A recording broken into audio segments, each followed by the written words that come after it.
మనసెరిగిన మాధవుడు కృష్ణార్పణం.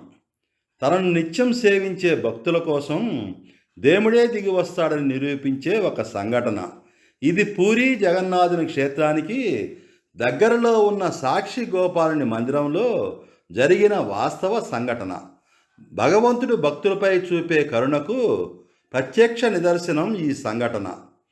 గుడి తలుపులు తెరుచుకుంటూ లోపలికి వెళ్ళాడు పూజారి. చాలా నిరుత్సాహంగా ఉన్నాడు. ప్రకృతికి కూడా కారణం తెలిసినట్టుంది. నిశ్శబ్దంగా ఉంది. ఈరోజే స్వామి సేవాభాగ్యానికి ఆఖరి రోజు అన్న ఆలోచనే అతనికి భరించరానిదిగా ఉంది. భార్యాబిడ్డలకు ఎలా నచ్చజెప్పాలో తెలియటం లేదు. తన బాధ ఎలా చెప్పుకోవాలో తెలియటం లేదు. అతని గోడు వినేవారెవరు? నిజానికి ఇందులో ఎవరి తప్పిదమూ లేదు. అతనంటే ఎవరికీ వ్యతిరేకత లేదు. కాలానుగుణంగా వచ్చిన వృద్ధాప్యమే అతని పాలిట శాపంగా మారింది. మెల్లిగా పుష్పాలను కృష్ణుని పాదాల దగ్గర ఉంచి కన్నీళ్లతో తలను పాదాల మీద ఉంచాడు. తనను తాను నిగ్రహించుకుంటూ పూజ చేయసాగాడు. హారతి ఇచ్చే సమయం వచ్చింది. పూజా విధులన్నీ పూర్తి అయిపోయాయి. ఇక ఆలయానికి తాళం వేయాలి. రేపటి నుంచి తాను రాలేడు అన్న విషయం గుర్తుకొచ్చి వెక్కి వెక్కి ఏడ్చాడు. ఇంతకీ ఆ వృద్ధ పూజారి మనోవేదకు కారణమేమిటి? దాదాపు 30 ఏళ్లుగా ఎంతో భక్తి శ్రద్ధలతో చిత్తశుద్ధితో శ్రీకృష్ణునికి సేవలందించాడు. అతని జీవితమే కృష్ణమయం అయింది.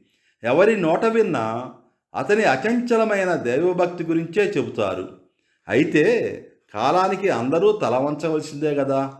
పూజారికి వృద్ధాప్యం వల్ల గూని వచ్చింది. దానితో స్వామి మెడలో పూలమాల వేయాలన్నా, ముఖానికి తిలకం దిద్దాలన్నా గూనితనం వల్ల చేయలేకపోతున్నాడు. అందుకే కమిటీ వారు అతని కుమారునికి బాధ్యతలు అప్పగిస్తున్నారు. ఆ రోజే అతని సేవలకు చివరి రోజు. అది అతని వ్యధకు కారణం.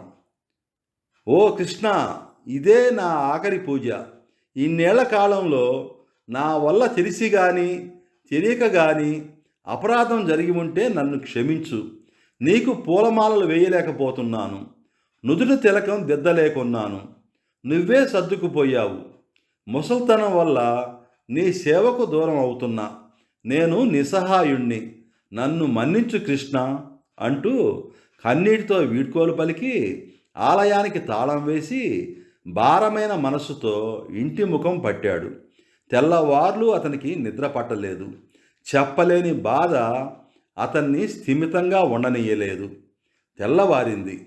కుమారుడు ఆలయానికి వెళ్ళాడు. అప్పుడు జరిగింది అద్భుతం. నిజంగానే అద్భుతమే జరిగింది. కుమారుడు బిగ్గరగా అరుస్తూ, నాన్నగారు, అద్భుతం జరిగింది, అద్భుతం జరిగింది అని నోట మాట రాక ఆయాసపడుతున్నాడు. వృద్ధ పూజారి ఆశ్చర్యపోతూ ఆలయానికి వచ్చి చూస్తే నిలబడి ఉన్న కృష్ణ విగ్రహం కూర్చొని ఉంది. అతని ప్రాణానికి ప్రాణమైన మాధవుడు మందస్మిత వదనంతో కూర్చొని అతనితో సేవలు చేయించుకోవడానికి సిద్ధంగా ఉన్నాడు. తనతో సేవలు చేయించుకోవడానికి వీలుగా స్వామి తన భంగిమను మార్చుకున్నాడని అర్థమవగానే ఆ వృద్ధుడు తన వయసును మర్చిపోయి విగ్రహాన్ని అల్లుకుపోయాడు. తన జన్మ సార్థకమైందనే ఆనందంతో కన్నీరు పెట్టసాగాడు. భక్తి అంటే అదే కదా. తనకు తాను సంపూర్ణంగా స్వామి చరణాలకు సమర్పించుకోవటమే కదా. అలాంటి వారి పట్ల మాధవుడు కరుణ చూపటంలో ఆశ్చర్యం ఏముంది? కృష్ణార్పణం. మిత్రులారా, నేను చెప్పిన ఈ కథ మీకు నచ్చినట్లయితే వెంటనే సబ్స్క్రైబ్ చేసుకోవాల్సిందిగా కోరుతున్నాను. మీ విలువైన కామెంటును మాకు తెలియజేయండి. యూట్యూబ్లో డిఎస్ రావు రీల్స్ అని టైప్ చేసి వచ్చిన కథలన్నిటినీ చూస్తారని ఆశిస్తాను.